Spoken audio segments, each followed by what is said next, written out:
शुरू।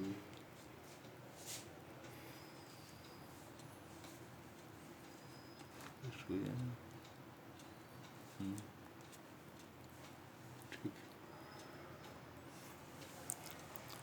शैलेंद्र कुमार झा, आचार्य सरस्वती विद्या मंदिर बरबत सेना बेतिया, क्लास 10, सब्जेक्ट मैथ्स। आज हम लोग पढ़ेंगे क्वाड्रेटिक इक्वेशन, जिसको हम लोग कहते हैं द्विघात समीकरण। द्विघात यानी इसको आप ऐसा कह सकते हैं, जिस वेरिएबल पर कोई भी पोलिनोमियल हो, अगर उसका वेरिएबल 2 डिग्री का हो तो हम लोग उसे कहते हैं कि द्विघात। यानी इसको क्वाड्रेटिक पोलिनोमियल भी आप लोग पढ़े थे, और उसी में अगर क्वाड्रेटिक पोलिनोमियल में अगर इक्वल साइन लग जाए तो वह क्वाड्रेटिक इक्वेशन हो जाता है। तो हम लोग इसके पहले भी we have study in the previous chapter about types of polynomial, linear polynomial, quadratic polynomial, cubic polynomial, biquadratic polynomial etc. ऐसे हम लोग पढ़े थे।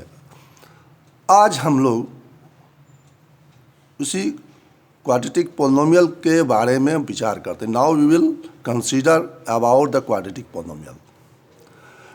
The standard form of quadratic polynomial is ax square plus bx plus c, where a, b and c are real number but a not equal to 0। a 0 नहीं हो, अगर a 0 हो जाएगा, a क्या है इसमें? Coefficient of the square x square, ये coefficient of x square किसी वेरिएबल का 2 डिग्री वेरिएबल जो है उसका हुआ कोफिशिएंट है। अगर 2 डिग्री वेरिएबल का कोफिशिएंट 0 हो जाएगा तो वह लीनियर पोलिनोमियल हो जाएगा। तो when a quadratic polynomial involve with equal sign is called quadratic polynomial, quadratic equation.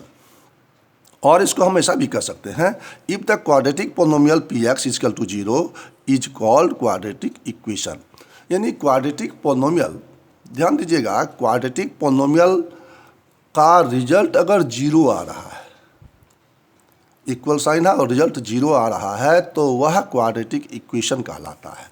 Example आप ध्यान दीजिए कि 2x square plus 3x plus 1 is equal to 0 और x square minus 4 is equal to 0। ऐसे कई भी एग्जाम्पल्स हो सकते हैं। तो यहाँ देखिए, ये जो वेरिएबल्स है एक्स स्क्वायर, इसका कोफिशिएंट 2 है, ये वेरिएबल x है तो इसका कोफिशिएंट 1 है, 3 है और ये कांस्टेंट है। उसी प्रकार आप इसमें देखिए x square minus 4 is equal to 0, तो यहाँ पर x जो है, यानी इसको इसका जो स्टैंडर्ड फॉर्म आपने पढ़ा A x square plus B x plus C, तो यहाँ बी 0 हो गया है। तो बी 0 हो गया तो इसलिए यहाँ पर बी का एक्स 0 हो गया, तो इसलिए यहाँ पर आपका एक्स स्क्वायर माइनस केवल कांस्टेंट इक्वल टू 0। यह भी क्वाड्रेटिक पोलिनोमियल है, क्वाड्रेटिक इक्वेशंस है। ध्यान दीजिए, ये भी क्वाड्रेटिक इक्वेशन है।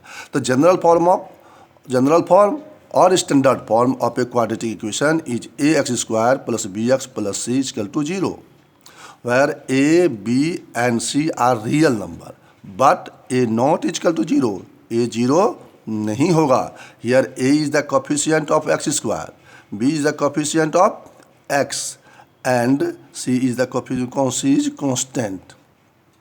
इसको अभी ऐसे भी कह सकते हैं, when the coefficient, अगर ये 2 डिग्री का coefficient, when the coefficient of 2 degree variable is 0 then it will be a linear equation। अगर उसमें a का कोफिशिएंट जो है 2 डिग्री का कोफिशिएंट 0 हो जाएगा तो वह लीनियर इक्वेशन हो जाएगा। एग्जाम्पल देखिए कि 0 x square plus B x plus c equal to 0, तो ये एक्स स्क्वायर 0 तो b x plus c equal to 0, तो ये आपका लीनियर इक्वेशन हो गया। तो क्वाड्रेटिक इक्वेशन में ध्यान देंगे कि जिसके 2 रूट्स होते हैं।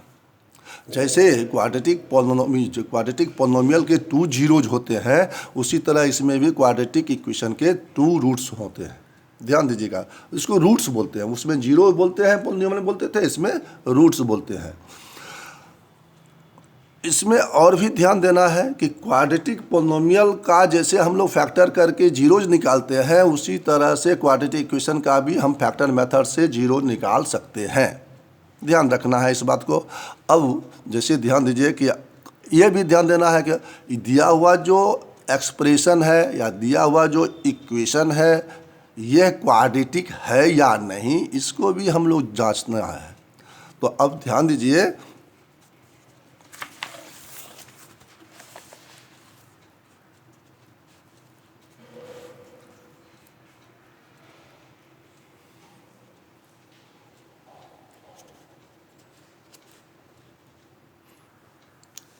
ये the quadratic equation has two roots, जैसे like zero of quadratic polynomial, जैसे पोनोमियल में जीरो होता था उसी तरह क्वाड्रेटिक इक्वेशन में भी आपको दो रूट्स होंगे, क्योंकि पावर जो है, since the power of variable is two, therefore it has two roots. अब चेक कैसे करेंगे ये दिया हुआ इक्वेशन जो है वह क्वाड्रेटिक है या नहीं? तो how to check the given equation are quadratic or not, इसको हम लोग देखते हैं। तो इसको हम लोग पहले सॉल्व करते हैं। सॉल्व करने के बाद ही वैसे फर्स्ट ग्लांस में हम लोग देखते हैं ना, जैसे ही देखने के बाद हम ये डिटरमाइन कर लेते नहीं कर पाएंगे कि यह क्वाड्रेटिक है या नहीं। After solving the given equation, if the power of variables are in 2 degree then the equation is quadratic, otherwise not quadratic। अगर 2 डिग्री का है, याद रखिएगा इसमें जब भी पावर को, एक्सपोनेंट्स को, जो वेरिएबल का जो पावर है उसको लिखते हैं डिसेंडिंग ऑर्डर में, एक्स स्क्वायर एक्स इस तरह से। तो जैसे एग्जांपल है कि x plus one equal x into x plus one equal to 5, ये क्वाड्रेटिक है या नहीं? अभी तो लग रहा है कि एक ही की पावर है दोनों पर, तो हम कह सकते हैं लीनियर है, देखने में तो लीनियर लगता है, लेकिन जब इसका सॉल्यूशन निकालते हैं, सॉल्व करते हैं, तो x square plus x equal to 5, x square plus x minus 5 equal to 0, तो ये क्वाड्रेटिक है, इसलिए मैंने लिखा ये एस क्वाड्रेटिक है। एस हम लिख सकते हैं इट इज क्वाड्रेटिक, ऐसा लिख सकते हैं। दूसरा देखिए यहाँ स्क्वायर है, तो हम लोगों को दिमाग में आ जाता है कि ये हमारा ये जो है, हम लोग इसको समझने लगते हैं कि ये क्वाड्रेटिक होगा, तो इसका सॉल्यूशन निकालना शुरू करते हैं। सॉल्यूशन निकालते हैं तो x plus one whole square equal to x minus 3 whole square, इसका ए प्लस बी के फॉर्मूला पर x square plus 2x plus 1, और इसका निकालते हैं x square minus 6x plus 9। अब देखिए ये एक्स स्क्वायर कैंसिल हो गया, तो आपका 2x plus 1 equal to minus 6x plus 9 बचा। आप इसको लाते हैं तो इधर इंटरचेंज करते हैं, तो 2x plus 6 plus 1 minus 9 equal to 0, तो ये 8x हुआ, 8x minus 9 8 equal to 0, 8 common x minus 1 equal to 0, therefore x minus 1 equal to 0। तो ये x पावर 1 है, इसलिए it is linear, therefore it is not quadratic. इस प्रकार ये क्वाड्रेटिक नहीं, हम लोगों को इसको जांचना है। याद रखिए कि जो भी इक्वेशन दिया हुआ है उसको सॉल्यूशन निकालने के बाद देखेंगे कि यह क्वाड्रेटिक है या नहीं। अगर पावर 2 से है, ऐसे मान लीजिए किसी वेरिएबल पर पावर 3 हो गया, पावर किसी वेरिएबल 2 भी है, तो 3 हो गया तो वह क्वाड्रेटिक नहीं होगा, वह क्यूबिक हो जाएगा। इसलिए यह हमें ध्यान रखना होगा कि पावर जो है वेरिएबल का पावर, ऐसा नहीं कि मैं x लिख रहा हूँ तो x ही है, ए भी हो सकता है, एम भी हो सकता है, एन भी हो सकता है, कोई भी अल्फ़ाबेट्स हो सकते हैं, लेकिन हमको उसका डिग्री देखना है कि 2 डिग्री है या नहीं, ये हमेशा याद रखना है। तो आज का क्लास इतना ही रहेगा, नेक्स्ट डे फिर दूसरा चीज़ पढ़ेंगे।